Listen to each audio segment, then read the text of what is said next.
Diffusion, the international science radio show.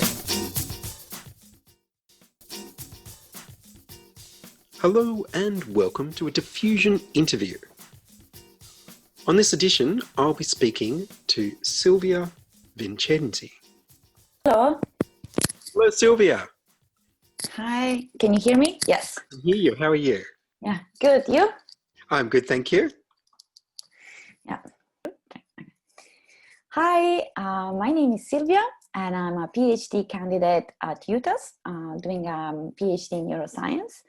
But I've actually, my journey started a little bit far from now, essentially 6 or 7 years ago, when I left Italy, pursuing a career in science. So I did a bachelor, an undergrad in Italy, studying. So I'm trained as a biotechnologist,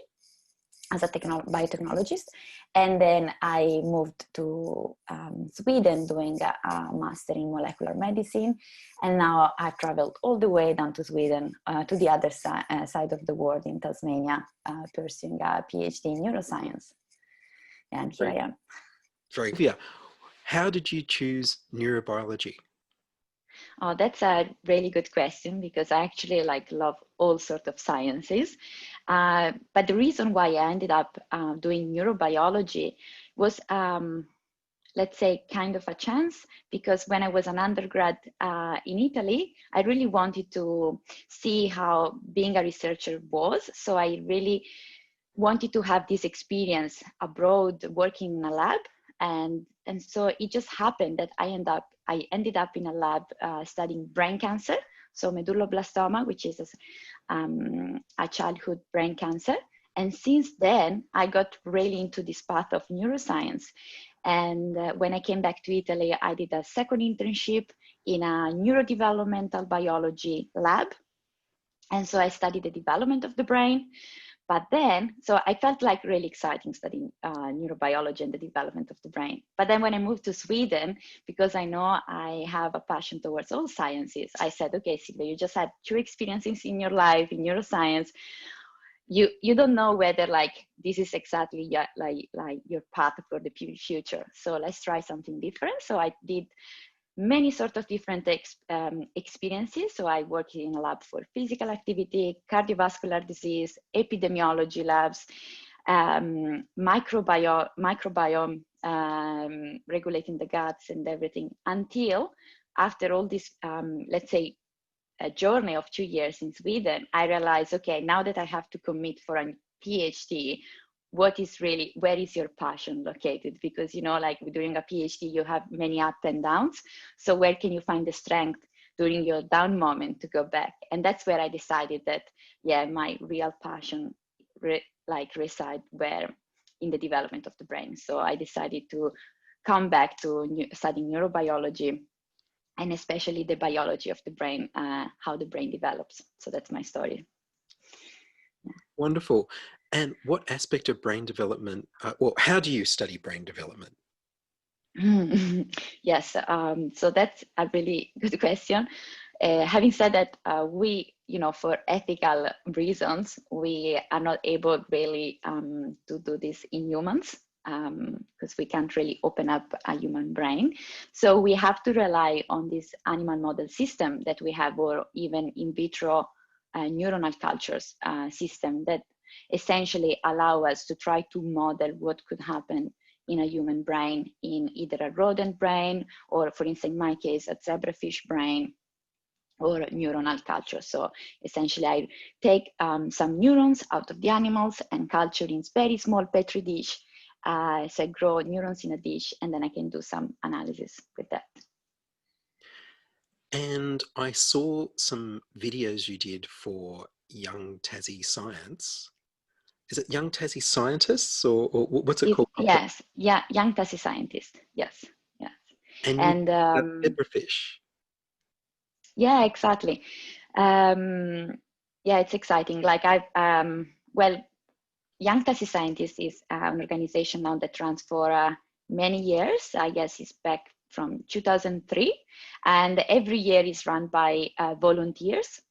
Essentially, we are PhD students, but there are also like some postdoc and other more senior researchers. And basically we share what we do in the lab with kids in school. And because of this year, we are not able to visit schools anymore because of the pandemic. We decided to just record some videos. And then today, for instance, I just finished having a call with the schools. So the schools watch our videos and then they call us, ask us questions. Yeah, so the video I prepared for young Tassie scientists, there are a few. I really got passionate about talking about the brain and neurons and the zebrafish. So I'm in my final year of PhD, so I did all my in vitro work already. So I switched on the animal model system. I'm using zebrafish, which I got expertise in zebrafish back in Sweden. Because when I mentioned before, I was doing other subjects like cardiovascular disease and so on. I did them using zebrafish as animal model system. Fell in love with that. It's amazing because the fish is just transparent and I can just see through. You can just see through the brain and these glowing neurons and see in real time how they connect with each other. And this is what really it's really enjoyable. Yeah. And so it was National Science Week. And what did the young Tassie scientists do? Yeah, so during Science Week, we were quite busy. So as I mentioned before, we're 18 of us. So each, apart from delivering videos and also having Skype calls or Zoom calls with the schools to talk to them, there are also other events. So there have been like some of my colleagues that have been involved in, I remember, cross-stitch neurons, or cell biology, or they've been, nowadays is really, let's say, famous or popular doing sardo bread. So they've been running workshop for sardo, they've been running workshop for how to make beer, so the science behind beer. So it's really varies, or insects. So we are, let's say, 18 with we come from different backgrounds, so we just bring our own expertise and share our science. But in the past, for instance, when we could also attend some science events in person, so we would doing like roving scientists, so go around to these events like Beaker Street or Science Street Party, where let's say all Hobart is there and we can just interact with them. We normally have a sticker so people can approach us, ask us questions, and yeah, essentially this. Or I've been running, for instance, in the past, a workshop of how to build your own neuron with ecological materials, like leftover roll papers, anything I could find in the house, and really we want to boost the creativity of kids and the curiosity of kids towards science, because that's what all science is about. It's really creativity driven, curiosity driven. And we want just to show them that there is this opportunity as a career as well. And, we all have fun making science. So why not inspiring the future generations as well? Do you have any favorite questions that you were asked by the children? In general, because I got this question before, and for me it's a bit harder because normally when the other young Tassie scientists, let's say, they talk about insects or animals, then they can ask them, what is your favorite animals? But with me, I really explain how the brain works and how it's made of neurons. So I never get asked a question like, what's your favorite neuron? Because I don't even get down to that level of explanation. It's very complicated. So mostly the most interesting question I get is mostly like, why did you come to Tasmania? Because they can hear my accent. So like I'm one of the few not locals here, let's say. And so they're curious of the reason why I come to Tasmania. What do I love about Tasmania? So I really like this also sort of interaction and connections. Yeah. What are some of the questions in brain development that you find really interesting? So what keeps me really fascinated still, so when the first time I did this internship in Italy in this developmental lab about the brain, it's actually one really similar topic of what I'm doing now for my PhD, and that's where my passion resides. Is we have billions of neurons that make trillions of connections, but this connection normally originates during early stages of brain development, which occurs during the embryonic stage, so essentially when you are in uterus. And neurons just know where to go, how to connect with each other, how to build this accurate and precise connection that then is called the neuronal circuits. And then these neuronal circuits is what govern behavior later on in life. So we still, like, after all these many years of studying how the brain develops, we still didn't come down to the bottom of the core of the how do neurons really know how to connect with each other. And it's also part of my PhD, trying to understand how neurons can build this precise and accurate connection. So this is like the main question I got when I was 6-7 years ago before leaving Italy, and I still keep with me today, and I can keep researching after my PhD. And you had some interesting facts about neurons in your videos. You mentioned that some of them grow really big or really long. Yes. Yeah, so that's part of exactly during development. I get excited. So you have, let's say, I'll try to explain. You have a neuron. So imagine that the neuron is like a cell body, and then extend a protrusion. So imagine it's like an arm. So it's extending a protrusion out of the body. And at the tip of this arm, there is a hand-like structure. It's called the growth cone. So that's my favorite structure of a neuron. But I never get to tell to kids this one, so I'm really excited you asked. So this hand-like structure, absolutely, and that's what I'm investigating a lot in my PhD. And this little hand, is continuously sampling the environment, because imagine that it's growing in the dark. And so it's looking for signals to tell him where to go next, whether it has to turn right, keep growing straight, maybe pause and think, and then take the next left. And so those signals present in the environment is what we call the guidance cues, and they're very extremely important in shaping the direction of this little hand towards the right partner. And so when this hand travels a long route, so for instance, what I mentioned in one of my videos, that imagine you have a neuron in your spinal cord, and then it will extend the axon down your spinal cord, leg, and it reach like the tip of your toe. That's how you can tinkle your toe. And this happened during development. And for me, it's like fascinating the fact that when the neuron extend the axon, and the axon have to travel that long way, imagine that, of course, it's bypassing thousands of potential partners that it could connect to. But this little hand knows that it cannot stop yet, that its right partner is way farther and keeps going. So it's kind of, they have this intrinsic self-organization, and it's amazing. Like that's what kept me fascinated throughout my PhD, and get me motivated to stand up in the morning. I woke up and say, what I'm gonna do today, who knows what I'm going to discover, because I really pursue like this passion about how do neurons know how to connect with each other during these early stages of development. It's fascinating. Yeah, it is. And so that's what happens when it goes right. Are you also looking at what happens when it goes a little bit wrong?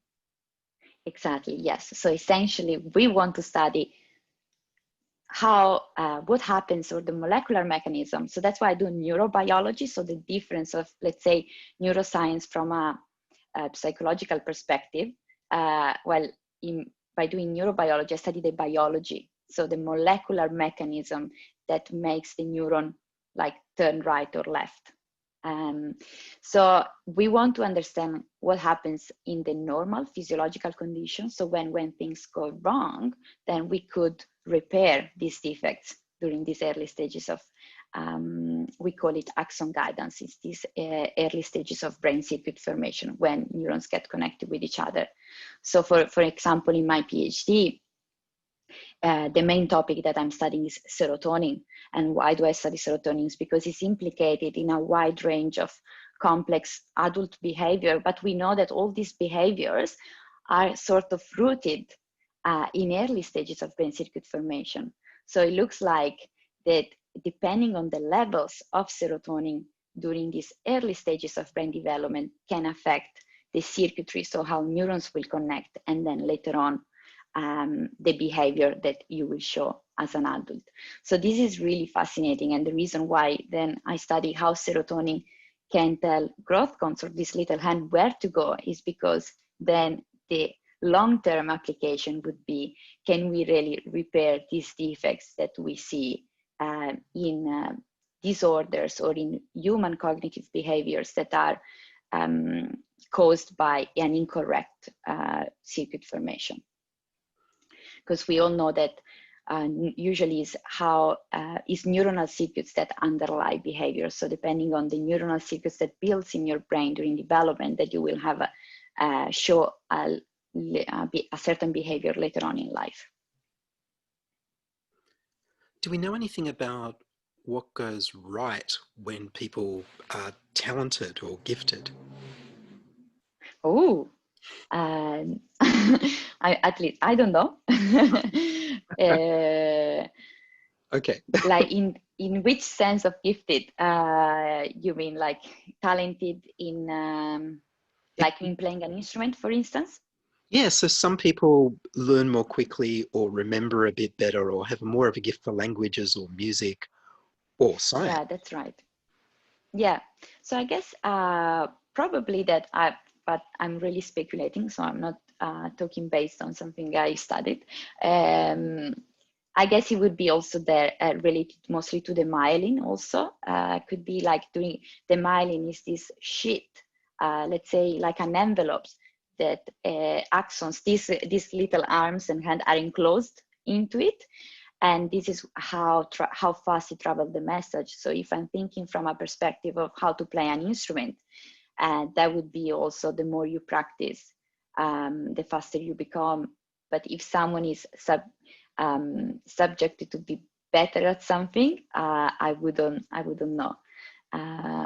Like I always felt like I'm better in scientific subjects rather than, you know, studying poems in Italian, but that I think it was mostly driven by my interest. So I applied myself more in something I like more. Yeah, but that's a good question. I would like to know as well. Well, it's one of those things, because I know that the little bit I know about the myelin and the signals is that's what can go wrong with multiple sclerosis, isn't it? Yes, with the myelin. Yeah. So there is like a big at Menzies Research Institute in Hobart. They study a lot this what could go wrong in the myelin in the multiple sclerosis. So there are other type of cells called oligodendrocytes that let's say enclose the neurons or protect the neurons through the myelin. So when those dies, the myelin also dies, and then these axons get degenerated, neurodegeneration, and then you get multiple sclerosis, just to make a really big story short. And it's also my understanding with, what's it called? With repetitive strain injury, that it's a reduction in the conduction of the nerves in your wrist and your hand that makes the pain, that your nerves don't conduct as well. Yeah, and then you have like to like take a pause, like try not to use that, let's say wrist or finger. Let's say if I pipette all the time, then I need really like to let it rest for a little bit of time. Yeah. I've heard about some neurobiologists grow little models of brains, you know, bunches of cells that are connected in dishes. Have you worked with those? No, but I would love to. Yes, I actually came across this sort of study recently, like because it came out a really nice paper on that, and I, you know, got intrigued. And it's called like brain organoids. They're also called mini brains, but there are some, you know, ethical issues about should we call them mini brains, because they're actually not. They're like really small, like your fingernails. But this is looking like it's the cutting edge technique, and where also the future of neuroscience is going, because we can, the difference of, for instance, when I grow neurons in a dish, we call them like 2D cultures, because it's essentially I just have neurons on a layer, on a substrate, while the brain organoids, they call them 3D cultures, because they can build neurons on top of each other, and we can hopefully that would be the way to also understand some molecular mechanisms underlying psychiatric disorders. That would be cool. Like I wouldn't mind working on that in the future, definitely. Yeah.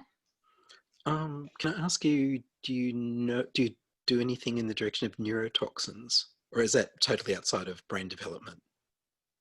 No, I don't do anything in that sense. But I mean, if you want to, like, they use zebrafish as a model system also to study drug toxicity, because it's really easy to study zebrafish as a high throughput model, in the sense because when we get eggs, we get many, and they're easy to handle and cheap to keep. So there are many labs, the ones that are really good with numbers, bioinformatics, epidemiology, that they usually do high throughput. So you maybe have a plate, multi-well plate of 96 well plates. So each plate can have one embryo, and you can run these experiments over 96 fish, screen lots of drugs to looking for toxicity or toxins, yeah. And then would be, once only few will show like they have toxicity on zebrafish, and then you select only these few that give you an insight that might be toxic, and then you bring up further your investigations. Yeah. Do you have any final words for people that are thinking they might want to study neurobiology? Oh yeah, definitely. Like, so if you're really interested in studying neurobiology, there is space for you, because it's many years we have been studying the brain, and there are still many unresolved questions. And in most of the cases, there will be the same unresolved questions of 20 years ago. So this is a process that takes time. But I'm also confident, because with all the progress of technology that we have in our hands, I'm sure that things will become clearer and clearer the farther we go ahead, but the more we are, the better. It's like just a bigger, more collaborative group. Yeah. Well, Silvia, thank you very much. Thank you.